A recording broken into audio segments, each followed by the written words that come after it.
Power isn't its most important feature. It's easy to operate, too. Miss Carroll has no trouble with it at all, and she turns out excellent work. Miss Carroll, does she have to be a doctor, too? Hardly. She's my technician. That is, she knows how to operate the machine for me. She's been properly trained in technical procedures. I see. Tell me, Dr. Grove, what special training is required of a radiologist? A radiologist is first and foremost a physician.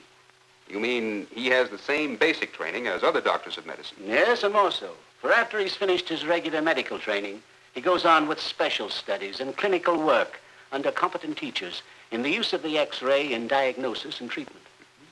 A large part of his practice is diagnosis, then. Yes, and in making his diagnosis, he begins with the study of the patient's medical history. For instance, here. I want to show you.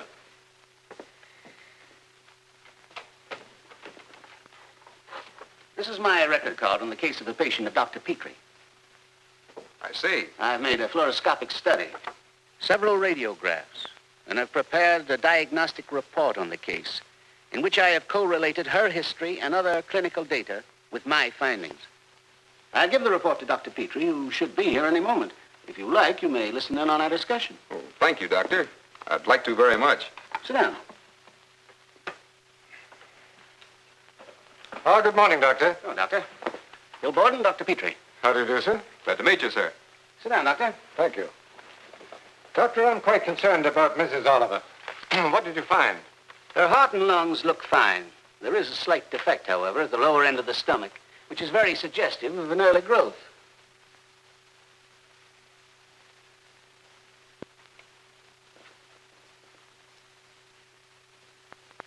Show me that, will you, please? I can't make it out. Shows in all these films. Here it is in this one. I made some compression films under the fluoroscope. Those show a tiny ulcer in the growth. Well, Doctor, that seems to explain her story of spitting up some red stuff last week. You said that she hadn't lost any weight and has no pain, just a poor appetite and eructation, plus the one episode of bleeding. I suggest checking her gastric acidity. It's a good idea.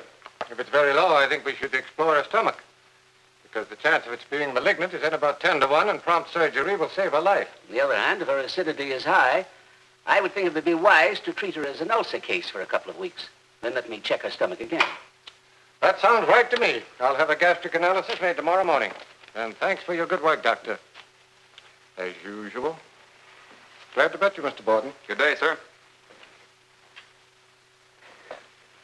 Looks like a radiologist must be a consulting specialist in every sense of the word. Exactly. Not only in the case of diagnosis, where the referring doctor often drops in to go over the films and associated findings, but also in cases referred for treatment, where we must make a thorough examination to decide how much and what kind of radiation to give. It must be mighty interesting, and might be a specialty in which a knowledge of physics and electricity would come in handy. That kind of knowledge, in addition to your regular medical subjects, would be essential if you decided to specialize in radiology. Film is in the dryer, Doctor. Thank you. We'll have a look at it after a bit. Oh, by the way, we may have a future radiologist with us this morning. Oh, isn't that nice? Gee, it certainly is interesting. Do you have time to tell me any more about it now? What do we have this morning, Miss Carroll? 2 more, a spine and a stomach case. Since you're a medical student, I don't think either one of these patients would object to your watching their examination. Will you ask them, Miss Carroll? Yes, Doctor. Say, that's great. Well, Miss Carroll is getting them ready. Let's go in and have a look at the X-ray apparatus itself. The first thing to tell you is that all X-ray units consist of 3 essential parts: a high-voltage generator or transformer to energize the tube, the X-ray tube itself, which is inside this casing, as I said, and a control unit, which you see here. All other devices, such as tables, tube stands, and so on, are accessories designed to make it possible to use the X-ray apparatus most effectively. This one has 2 tubes, a rotating anode tube immersed in oil and mounted in such a way that it can be placed in almost any conceivable position.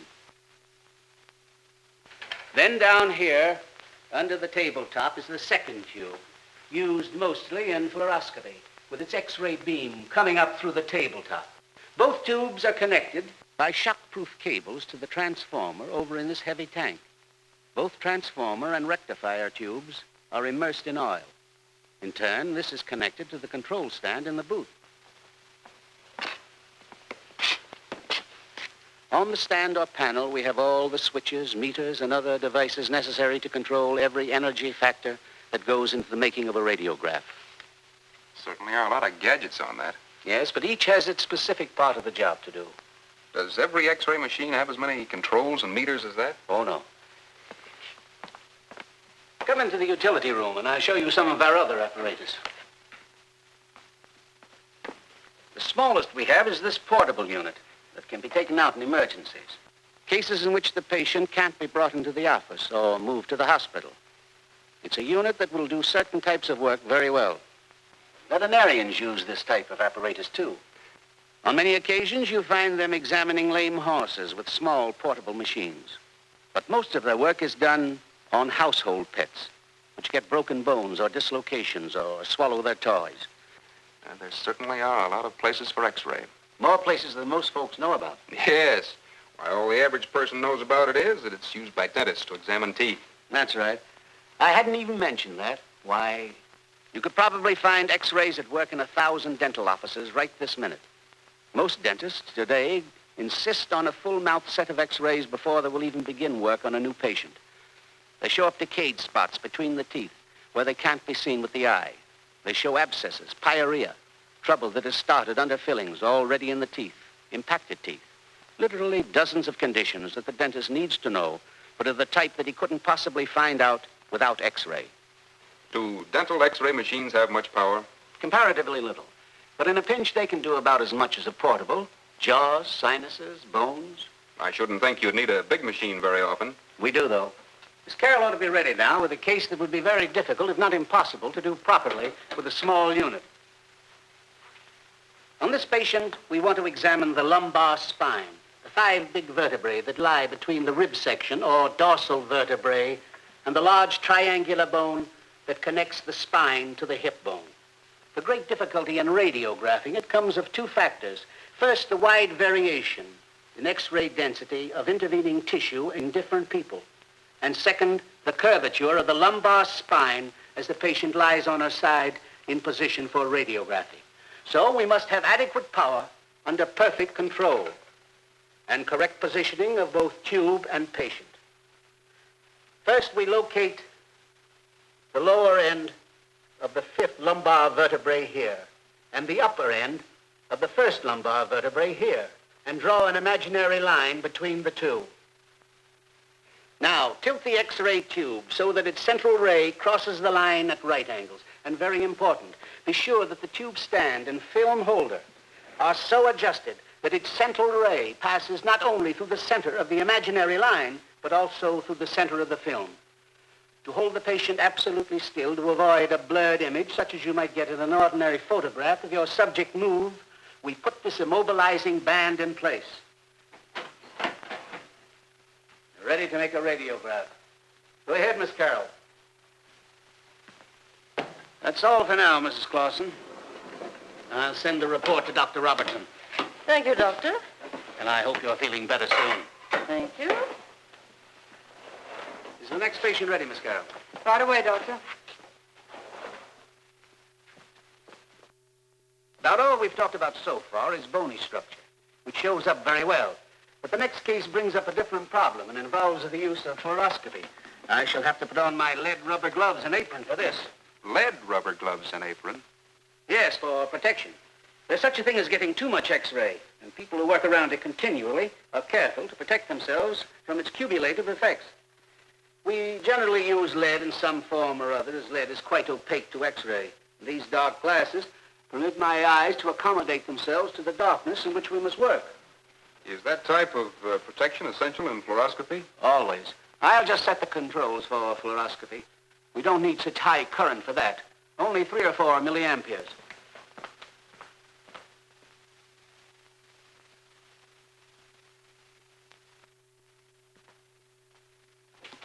Did you ever see a fluoroscopic image? No, I haven't. Well, you can look over my shoulder during the next examination. See this foot switch down here? Notice when I step on it, the lights in the room go out entirely. and the X-ray comes on. Try putting your hand behind the screen. We work in darkness to see the image more clearly. No wonder you consider fluoroscopy useful. When you can watch movement. You'll be even more thoroughly convinced when you see the stomach. Right in here, Mr. Hathaway. Thank you.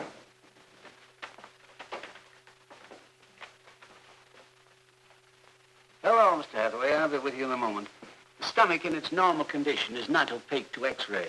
An image through that region would show only the bony structure. So we must fill the stomach with some material that is opaque to X-ray. Barium sulfate is the opaque medium generally employed. It can be combined with cereal and have a little flavor in it, or be mixed with malted milk and water. Now, Mr. Hathaway, if you just step up here, Miss Carroll will give you the barium. Just take it in your left hand and drink it down as I tell you. Here you are, Mr. Hathaway. Take a mouthful. Swallow. Another swallow. How does it taste, Mr. Hathaway? Well, I've had lots of things that taste better, but this isn't so bad. Now, drink the rest of it down.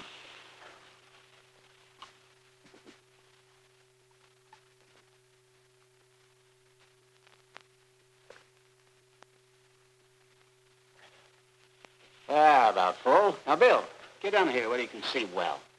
And I'll turn the X-ray on for just a few seconds more. So that's what a stomach looks like when it's filled with barium. By careful examination of the esophagus and the stomach as being filled with barium, we can detect many of the abnormalities of condition and function that causes a patient distress. Very often we can diagnose entirely from fluoroscopy. Other times we may want to make one or more films for more prolonged study. In this case, I have manipulated the patient in preparation for a series of films that Miss Carroll will make. Then I can diagnose from both fluoroscopic and radiographic findings. That'll be all for this, Mr. Hathaway. Miss Carroll will explain what we're to do next. All right. Thank you, Doctor. There certainly is more to it than making a snapshot. Yes, although some of our films are made at snapshot speed. That's to prevent the blurring that would be caused by the constant motion of some internal organs. Like the heart? Yes, or even the intestines. Well, now, we can go into my office and talk a bit. While Miss Carroll is making the radiographs of Mr. Hathaway. Is barium mixture the only kind of opaque you use? Not at all. For example, if we wanted to see a gallbladder, we use an entirely different kind of dye. One that is taken orally and a few hours later is concentrated in the gallbladder. Then if we want films of the kidneys, we use still another type that is injected. As a matter of fact, we have quite a lot of different dyes and opaques available. The radiologist has to know which one to use and how. Doctor, is it possible to take a picture, a regular camera picture, of an image on the fluoroscopic screen?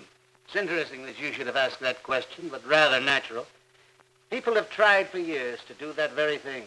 It can be done now. With a device originally developed in an attempt to reduce the cost of making radiographic surveys of large groups of people suspected of having tuberculosis. The older method, which required a 14 by 17 film, was rather expensive. By the newer method, the cost of film can be considerably reduced. The film represents, of course, only a fraction of the cost of an X-ray examination. At one end of a light-proof, tapered box, there is a special fluoroscopic screen against which patients stand. And at the other end of the light-tight enclosure, there is a kind of camera with a very fast lens, which makes a picture of the fluoroscopic image of a film only 4 by 5 inches. The method has been found practical and may be extended to other fields. And you use X-ray for treatment as well as diagnosis, don't you? Indeed, yes. For instance, there is a small unit for what we call superficial and intermediate therapy. Then we have others for deep therapy. The small one is useful in the treatment of various skin disorders, acute infections, inflammations, and the like, and is particularly handy because it can be used in a patient's room when necessary. The next unit in point of power is one that gives us more penetrating radiation. And from there, we step up to a still larger apparatus. Again, absolutely shockproof, in spite of the high voltage employed. Well, I know one type of unit used in several institutions around the country that operates at 1,000,000 volts. Yet it takes no more room than some of the older machines operating at a much lower voltage. X-ray therapy is used mostly in cancer cases, isn't it? Unfortunately, many people, when they think of X-ray, think only in terms of cancer. This obviously is a very important field and one that holds great promise. But it is by no means the only type of disease in which X-ray therapy can be of real value. Many of these conditions we already know of. And from the great amount of research work going on in the hospitals and laboratories, we are bound to learn more. To find other new and valuable X-ray applications. Dr. Grove, here's a radiograph of Mr. Borden's knee that you wanted to see. Oh, let's see it.